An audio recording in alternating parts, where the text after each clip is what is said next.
오늘 우리가 읽은 본문 말씀을 가지고 무리를 위하여라는 제목으로 함께 말씀을 나누고자 합니다.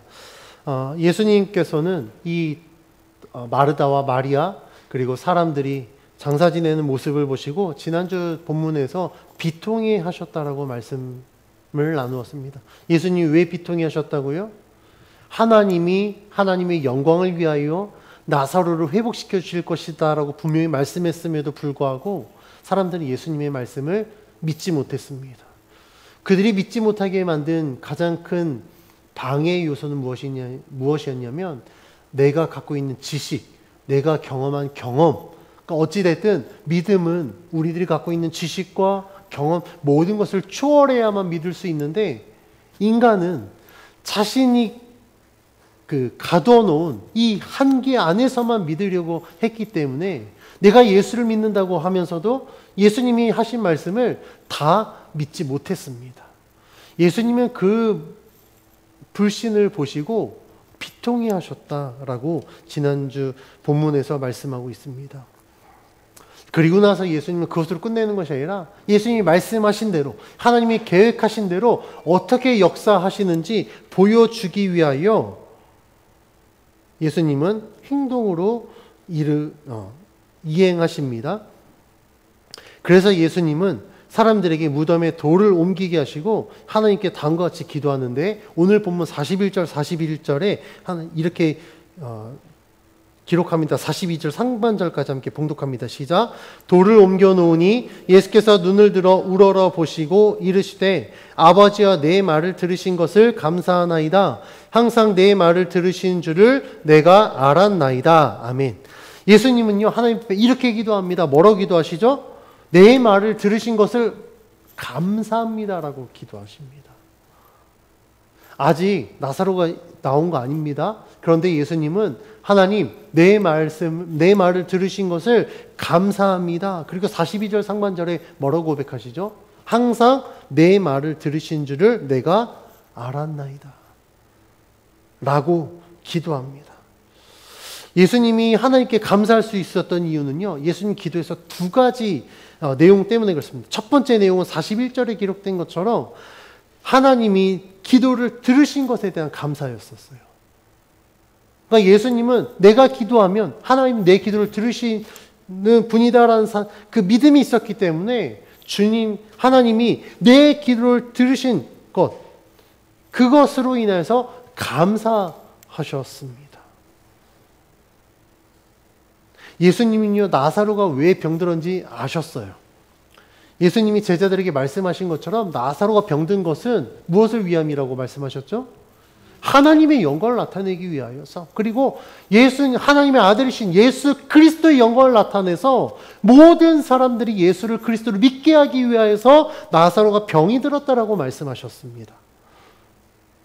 그러니까 예수님은요 이 모든 것을 계획하시고 하나님이 이루실 것을 믿었기 때문에 한치의 조금의 의심도 없이 하나님이 그렇게 이루실 줄 믿고 말씀하셨던 거예요.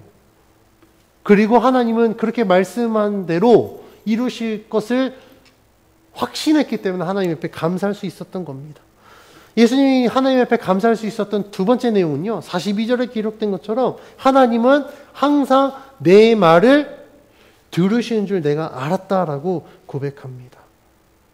즉 하나님이 어떤 분이시라고요? 항상 내 말을 들으신다라는 거예요. 내 말을 허투루 듣지 않고 내가 말하는 걸 하나님은 들으신다라고 예수님은 고백하고 있습니다. 그래서 사람들이 어떻게 반응하는 것과 상관없이 예수님은 계속해서 하나님이 계획하시고 하나님이 어떻게 이루실지 말씀하고 있는 거예요. 그래서 우리들의 입술에 권세가 있다라고 이야기합니다. 하나님은요, 우리들이 말하는 거 허투루 듣지 않으세요. 그래서 성경이 말하는 게 뭐냐면 범사에 뭐 하라고요? 감사하라고요. 불평불만하죠? 짜증내죠? 그럼 어떻게 될까요? 내가 불평불만한 대로 내 삶이 돼요. 그런데요, 감사할 조건이 없음에도 불구하고 감사하잖아요. 하나님은요, 우리들이 미리 선포한 그 감사의 내용 때문에라도 감사할 수밖에 없는 상황으로 만들어 주십니다. 그래서 성경은 우리들에게 이야기하는 거예요. 오늘 예수님의 기도의 내용도 그것을 이야기하고 있습니다. 하나님은 어떤 분이라고요? 항상 내 말을 들으시는 분이다. 그래서 예수님은 같은 사건에 대해서 이렇게 전혀 상반되게 이야기하고 있습니다. 사람들은 불신하고 있는데 예수님은 하나님 이미 내 말을 들으심에 감사합니다라고 기도하고 있습니다. 그런데요, 이 오늘 본문 말씀에 보면, 우리가 지난주의 본문 말씀과 비교해 보면 같은 자리에서 예수님이 사람들에게 보이신 반응과 하나님께 보인 반응이 전혀 달랐어요. 사람들에게 어떻게 하셨죠? 비통해 하셨습니다. 그런데 하나님께는요, 감사하셨어요. 예수님이 왜 이렇게 두 가지 반응을 보이셨을까? 왜 그랬을까요? 예수님이 똑같이 말했는데 그 말을 사람들은 믿지 않았고 하나님은 들으셨기 때문에 그렇습니다. 그러니까 똑같이 말하는데 사람들이 듣지 않으니 예수님 얼마나 답답하시고 얼마나 마음 아프셨을까요? 그래서 예수님 비통해 하신 겁니다. 그런데 하나님은요, 예수님이 말씀하신 것을 들으셨어요. 그냥 경청이 아니라 들으셨고 그대로 이루셨기 때문에 예수님은 하나님 앞에 감사할 수 있었던 겁니다.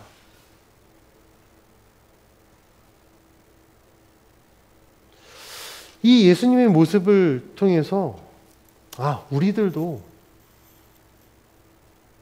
하나님께 이 두 가지 모습이 보일 수 있다라고 생각이 됩니다. 그러니까 똑같이 하나님께 기도하는데 어떨 때는 기도하면서도 하나님께 비통해할 때가 있고요. 어떨 때는 기도하면서 하나님께 감사하기도 합니다. 왜 그럴까요? 왜 우리가 하나님 앞에 기도하면서 사람이 아닌 하나님께 대하여 비통해할까요? 그 이유는요, 하나님에 대해서 제대로 알지 못하기 때문에 그렇습니다. 하나님은요, 굉장히 다양한 속성을 갖고 계시거든요. 그런데 사람들이 하나님의 속성에 대해서 제대로 알지 못하고 어느 한 부분을 가지고 이게 하나님이야 라고 정의해버리면 내가 믿고 있는 하나님, 내가 그게 하나님이야 라고 생각했던 모습이 아닌 다른 모습이 나타나면 그것 때문에 사람들은 하나님을 불신하고 하나님께 대해 비통해합니다. 예를 들어서 하나님을 사랑의 하나님이라고 믿는 사람들이 있습니다. 근데 그 사랑의 하나님이라고 믿고 있는데 나에게 고난이 와요. 예를 들면. 그러면 그 사람은 하나님을 원망합니다. 하나님, 나 사랑하신다면서요. 사랑하는데 왜 나에게 이런 어려움을 주십니까?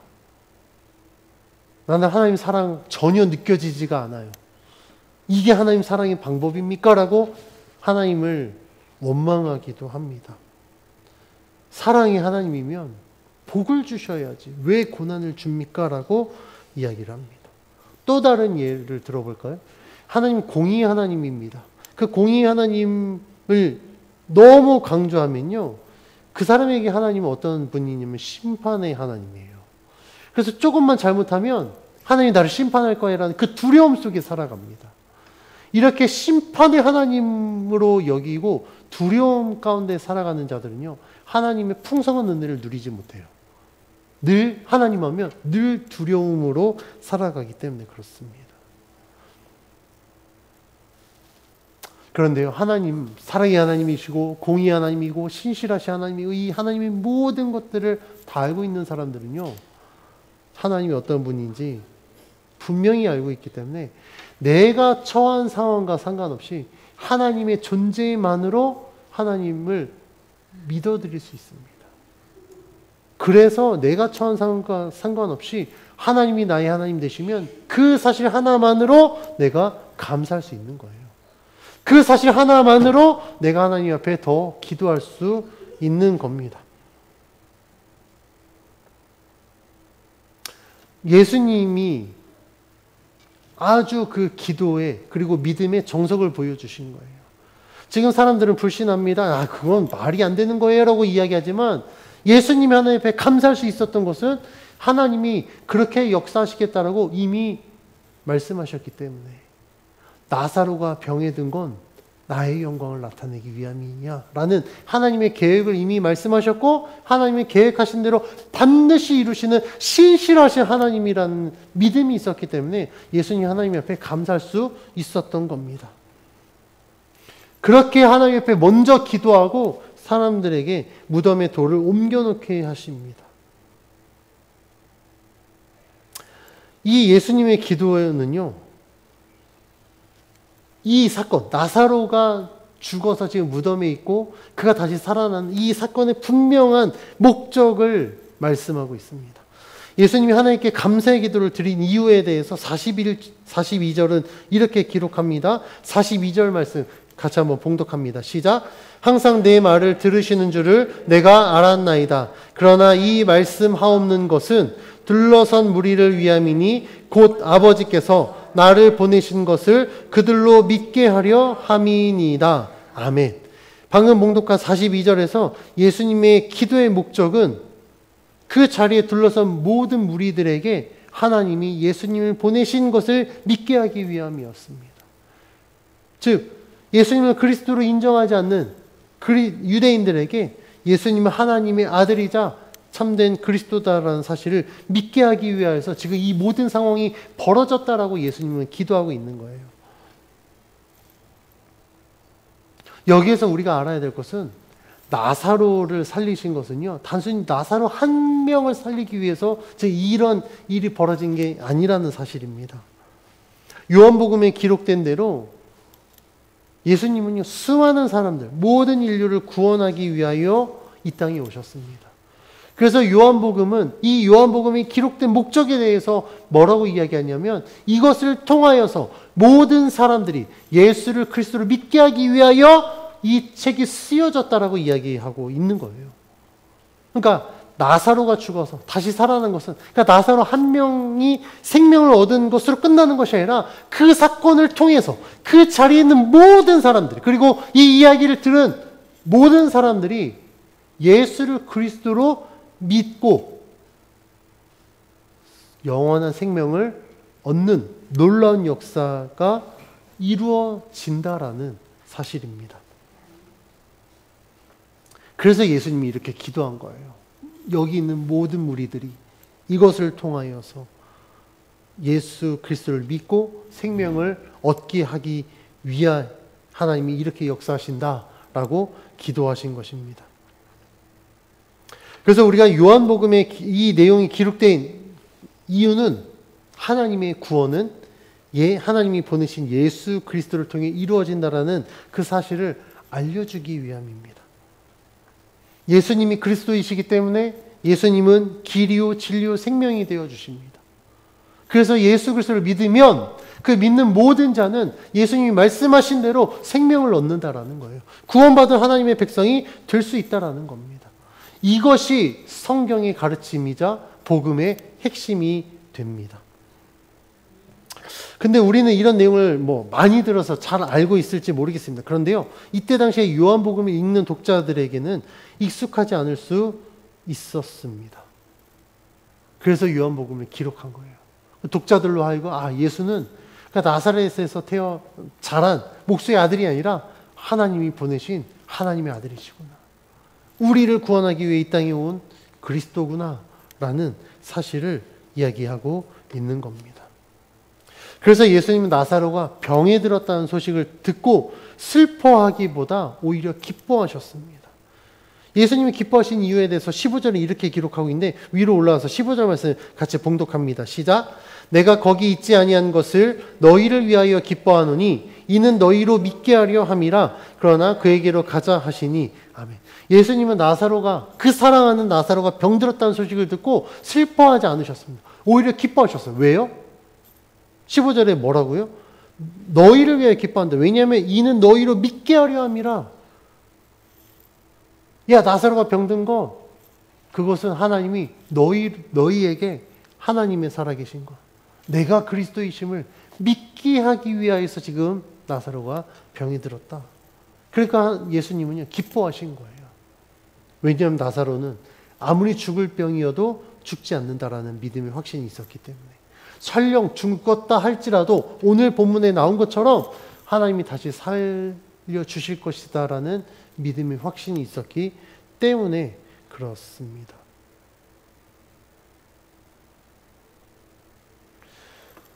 그러니까 사람들은요, 예수님의 반응이 이해가 되지 않았던 거예요. 어떤 사람은 속된 말로 저분이 지금 제정신이 아니신가? 이렇게 의심했을지 모르겠습니다. 왜냐하면 자기가 사랑하는 나사로가 지금 병에 들었고 와서 보니, 병에 들었던 소식을 듣고 바로 간 게 아니라 이틀을 더 유하셨거든요. 베다니에 도착했더니 나사로가 이미 죽어서 장사를 지내고 있습니다. 근데 예수님 너무 태연하신 거예요. 사람들은 이때까지 이해를 못했을 겁니다.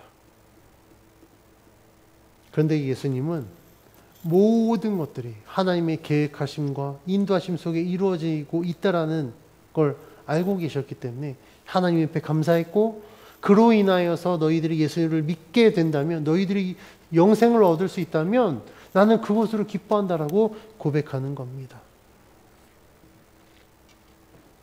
그러면 왜 이렇게까지 역사하셨어야 됐을까? 그때 당시에 사람들이 예수님을 어떻게 생각했는지를 알면 우리가 충분히 이해할 수 있습니다.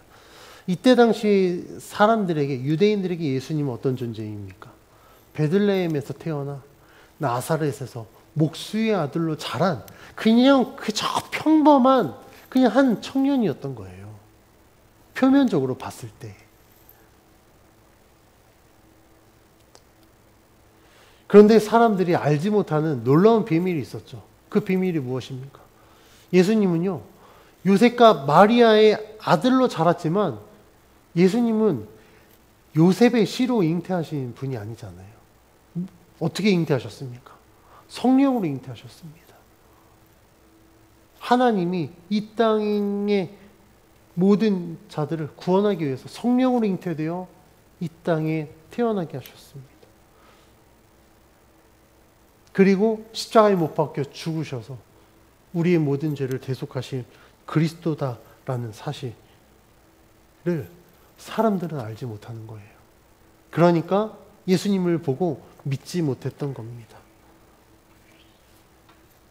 그래서 하나님은 예수님이 진짜 구원자이다, 진짜 그리스도다라는 것을 보여주기 위하여서 죽은 나사로를 다시 살리시고 하나님이 생명의 주관자다라는 사실을 그들로 하여금 믿게 하기 위해서 오늘 본문의 이 사건이 하나님의 계획하심 속에 지금 이루어지고 있는 겁니다. 그래서 예수님은 하나님이 계획하시고 본인이 말한 대로 지금 이렇게 역사하십니다. 예수님 말씀하신 대로 나사로를 다시 살리시는데 43절에 예수님은 큰 소리로 나사로야 나오라 라고 부르십니다. 근데 43절에 예수님의 큰 소리라고 번역된 이 큰 소리에 해당하는 헬라어 메가스포네는요, 영어로 번역하면 메가폰이에요.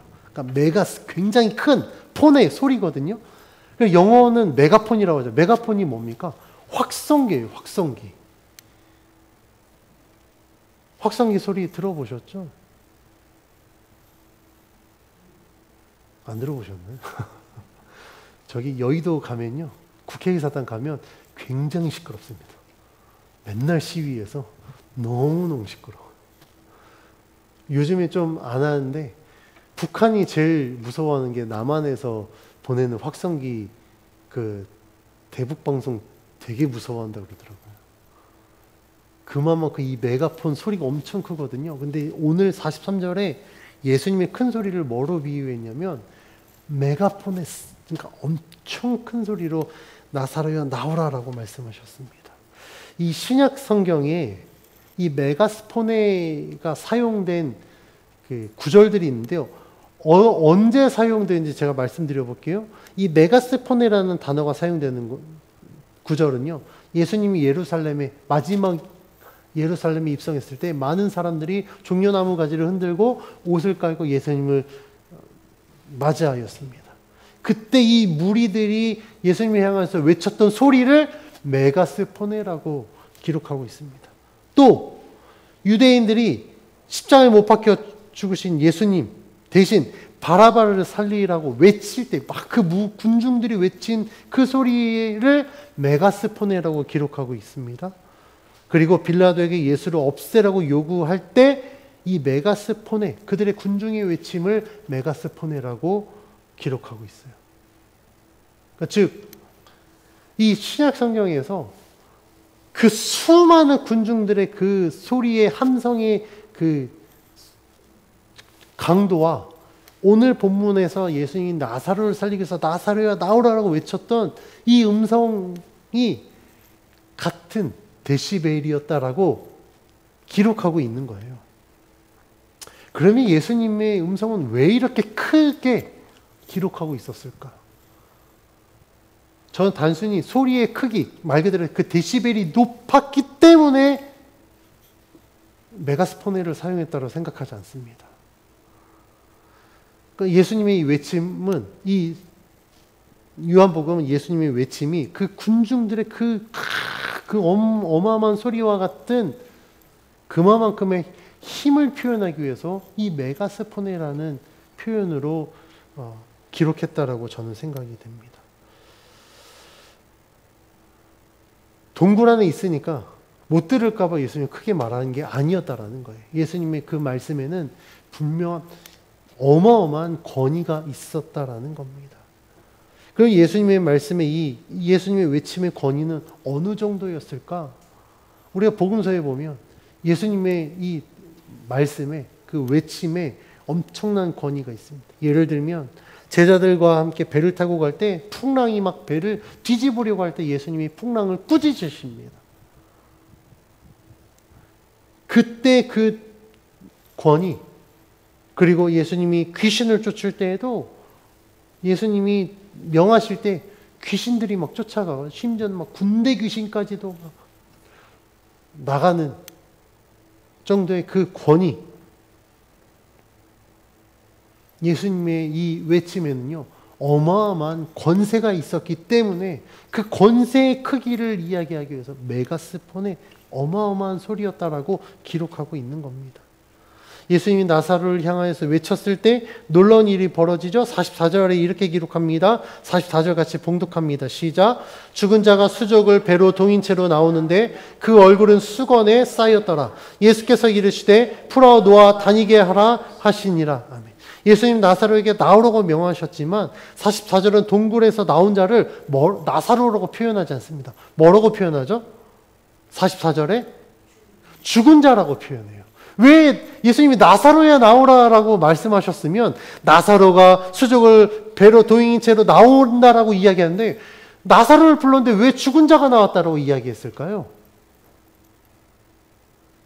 즉 예수님이 살리신 자는 완전히 죽은 자다라는 사실을 다시 한번 명확하게 상기시켜 주기 위함입니다. 나사로를 불러서 나사로가 나왔으면 어떤 사람은 야 나사로 죽은 게 아니었을지 몰라. 사람들이 죽은 줄 알고 동굴에 가둬놨는데 잠깐 기절했거나 아니면 잠깐 자고 있다가 깨어서 나왔었을지 몰라라는 의구심을 가졌을지 모르겠습니다. 그래서 성경은 확실하게 이야기하는 거예요. 예수님은 나사로를 불렀지만 예수님의 부르심에 순종하여 나온 자는 어떤 자라고요? 죽은 자라고요. 그러니까 죽은 사람이 다시 살아난 겁니다. 그러니까 이 지금 사건은 각색된 연기가 아니라 실제 죽은 자가 예수님이 말씀하신 대로 모든 사람들로 하여금 예수 그리스도를 믿게 하기 위해서 진짜 죽은 자를 살리셨다라고 기록하기 위해서 죽은 자가 나왔다라고 성경은 말씀하고 있는 겁니다. 그래서 오늘 보면요 모든 사람이 그 누가 읽더라도 인정할 수밖에 없는 그 사실을 통하여서 예수가 그리스도다라는 이 복음의 진리를 증거하기 위하여 기록된 말씀인 것입니다. 죽은 자가 나온 모습에 대해서도 아주 상세하게 묘사하고 있죠. 배로 동이고 얼굴은 수건에 쌓여 있습니다.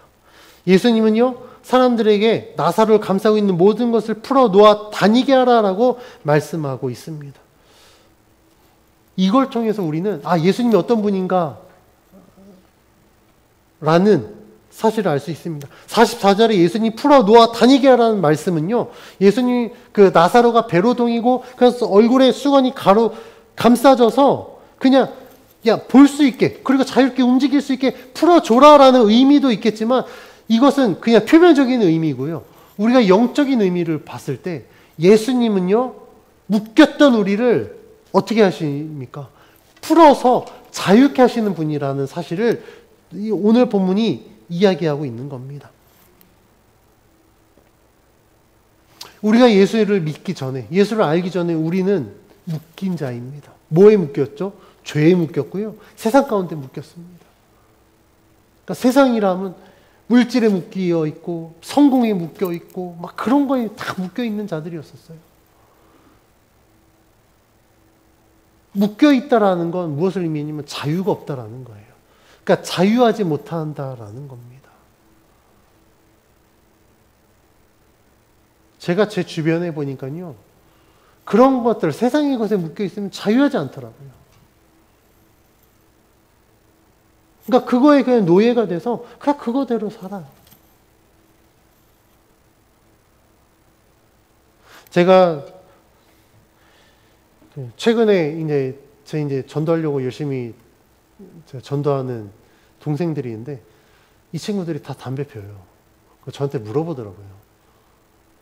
형님은 담배 한 번도 안 펴봤냐? 그래서 난 안 폈다. 근데 목사님 되려고 담배 안 폈냐? 그래서 목사 되려고도 안 폈지만 나는 솔직히 담배 고등학교 때 막 일진 애들 막 엄청 폼 잡고 다니거든. 막 지네가 뭐나 되는 줄 알고 엄청 폼 잡고 다니는데, 학교에서 담배 피다 걸리면 혼나잖아요. 정황 먹고. 그러니까 그 담배 피려 막 구령대 거기 구석에서 쪼그려 앉아서 하고 막 그게 너무 없어 보이는 거예요. 그래서 제가 애들한테 그렇습니다. 좀 센 표현, 그때 당시 표현으로 좀 세게 할게요. 사내 새끼가 그거 한가치에 노예가 돼서 창피하게 쪼그려 앉아서 이거 피고, 그게 뭐냐? 필 거면 그냥 정황 먹더라도 당당하게 피던지. 그게 뭐냐? 난 그게 창피해서 나는 내가 담배 안 핀다. 제가 그 얘기를 했더니 애들이 또 그건 아니죠. 막 그러더라고요. 그래서 제가 그랬습니다. 나는 내가 이 한가치에 노예가 되기 싫어서 나는 담배 안 핀다. 자유하지 못하더라고요. 뭐 단순히 그것뿐이겠습니까? 물질은 어떨까요? 물질에 자유한 사람이 있을까요? 저는 이 세상에 단 한 사람도 물질의 자유함이 없다라고 저는 분명히 확신합니다. 없기 때문에 물질의 자유함이 없고요. 있으니까 자유함이 없더라고요. 물질 많이 있으면 자유로울 것 같죠? 안 그래요. 물질 많이 있는 사람 물질의 노예가 됩니다. 없으니까 노예가 되는 거야. 내가 물질 없어서 무시당하는 것 같아. 그러니까 내가 부자가 될 거야. 많이 있으면 사람들이 나 무시 안 하겠지. 많이 있으면 무시는 안 하겠죠. 그런데 여러분들 물질 있으면 호구된다니까요. 권력을 얻으면 괜찮을까요? 제가 보니까 안 되더라고요. 저는 이해가 안 되는 게, 대통령 안 되면 욕 안 먹을 텐데 굳이 대통령 돼서 얼마나 욕 먹습니까? 지지자도 있지만 제가 봐서 지지자보다 욕하는 사람이 더 많은 것 같아요. 대통령 안 됐으면 괜찮았을 텐데 굳이 왜 최고 권력 자리에 앉아서 그렇게 욕을 먹을까? 저는 그것도 이해가 안 돼요. 그러니까 그 모든 것들을 통해서 우리가 깨달아야 될 건 뭐냐면, 세상의 것은 우리를 굉장히 묶어놓는구나. 자유하지 않구나. 그런데 예수님은 어떻습니까? 우리가 예수를 믿으면요, 자유합니다. 있어서 자유한 게 아니에요. 예수님 때문에 없어도 자유합니다. 제가 최근에 같이 일하는 동생이 저한테 이야기하더라고요. 그 친구가 한 달에 버는 수입이요, 제 3배예요. 제 3배 벌어요, 그 친구는. 근데 그 친구 어렸을 때부터 굉장히 유복하게 자랐거든요. 저랑 전혀 다릅니다. 제가 그래서 금수저까지 아니었는데 한 음수저 정도는 됐던 것 같아요. 수저로 따지면. 저는 흑수저 중에 흑수저인데 그 친구가 제 이야기를 다 듣더니 저한테 그러더라고요. 형님, 상황을 놓고 보면 제가 여유롭고 형님이 되게 그래야 되는데 왜 반대일까요? 저한테 그렇게 물어보더라고요. 그래서 제가 그랬습니다. 너는 없고 나는 있는 게 있거든. 나는 예수님 믿기 때문에 나는 자유할 수 있었다. 그리고 지금도 예수님 믿기 때문에 자유하다. 너 돈 많이 버는데 너 여전히 돈 때문에 그렇게 쪼들리지 않냐. 만약에 내가 너만큼 한 달에 벌었으면 나는 아주 얼굴이 폈을지도 모르겠다. 근데 네가 생각해봐라. 아무리 계산기 두드려도 맞지 않지 않느냐. 근데 내가 자유할 수 있는 건 하나님이 모든 걸 채워주실 걸 나는 믿기 때문에, 그리고 실제로 그렇게 채워주시기 때문에 주님으로 인해서 난 자유하게 사니까 난 절대 세상의 것에 노예가 되지 않는다. 우리가 믿는 예수님이 이런 분이라는 거예요. 어쩌면 여러분들은 지금 예수를 믿는다고 하지만 나사로처럼 뭔가에 동요해서 막 뭔가에 가려져서 온전히 주님을 바라보지 못하고 그냥 거기에 매여서 묶여 사는 인생일지도 모르겠습니다. 근데 주님은요, 우리에게 자유함을 주시는 분입니다. 할렐루야. 우리는 그걸 믿어야 되는 거예요. 그 주님이 우리에게 이러한 분이라는 것을 여러분들은 믿으셔야 된다라는 겁니다. 죽은 나사로가 살아난 사건은 여러 가지 의미가 있는 아주 역사적인 사건입니다. 나사로 개인에게는요, 정말 죽었지만 예수님을 통해서 새 생명을 얻은 사건이었습니다. 나사로의 누이 마르다와 마리아는요, 내가 다시 살아나면 마지막 때에 부활할 것이다라는 그 정도까지 믿었는데 그게 아니었던 거예요. 예수님이 말씀하시면 야, 지금 죽어도 살아나는구나. 그래서 마리아와 마르다는 그때 당시에도 대단한 믿음이었을지 모르겠지만 그 믿음의 한계를 더 뛰어넘어서 한층 더 높은, 정말 주님이 말씀하신 모든 것을 다 이루실 것이다라는 그 믿음의 확신을 갖게 되는 놀라운 계기가 됐을 겁니다. 그리고 이 자리에 있었던 모든 사람들은요, 예수가 나사렛에서 목수의 아들이 아니라 하나님의 아들이었구나, 예수가 그리스도였구나라는 것을 믿게 되는 놀라운 사건이라는 거예요. 그래서 나사로 개인, 그 가족이었던 마르다와 마리아, 그리고 그 자리에 있었던 모든 유대인들, 모든 사람들, 그리고 오늘 이 시점에, 이 시대에 이 말씀을 읽고 우리 모두에게 하나님의 각자의 상황에 따라 이 나사로 사건을 통하여서 우리들에게 은혜를 주시는 겁니다. 그러니까 이 사건은요, 하나님이 정말 구원을 이루기 위해서 계획하시고 실제로 이루신 놀라운 사건이라는 거예요. 우리가 요한복음 11장 말씀을 계속 보면서 나사로의 이 사건의 목적에 대해서 요한복음 11장은 계속해서 강조하고 있는 것이 있습니다. 이 사건은 누구를 위한 사건입니까? 누구를 위해서 지금 나사로가 죽었다가 다시 살아나게 됐죠? 그것은요, 오늘 본문에 나온 것처럼 무리를 위함입니다.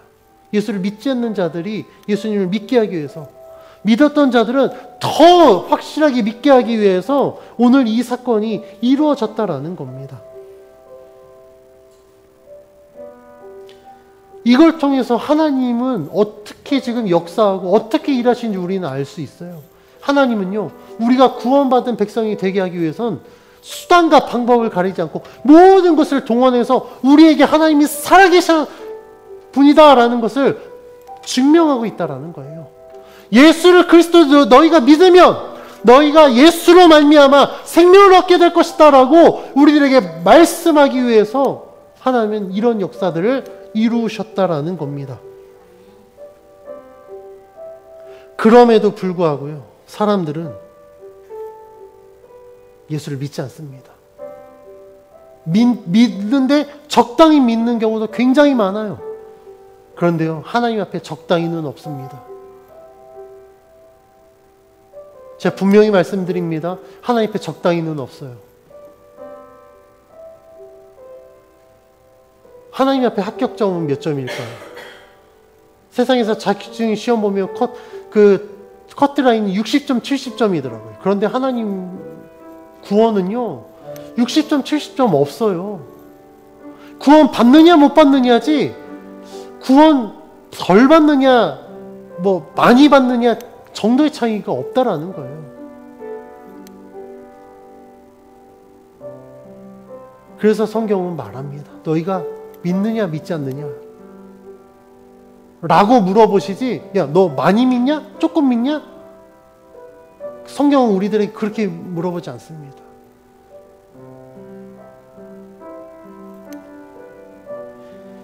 그래서 하나님은요, 우리가 정말 구원받을 수 있는 온전한 믿음, 온전한 신앙을 갖기 위해서 하나님이 이렇게 역사하신 겁니다.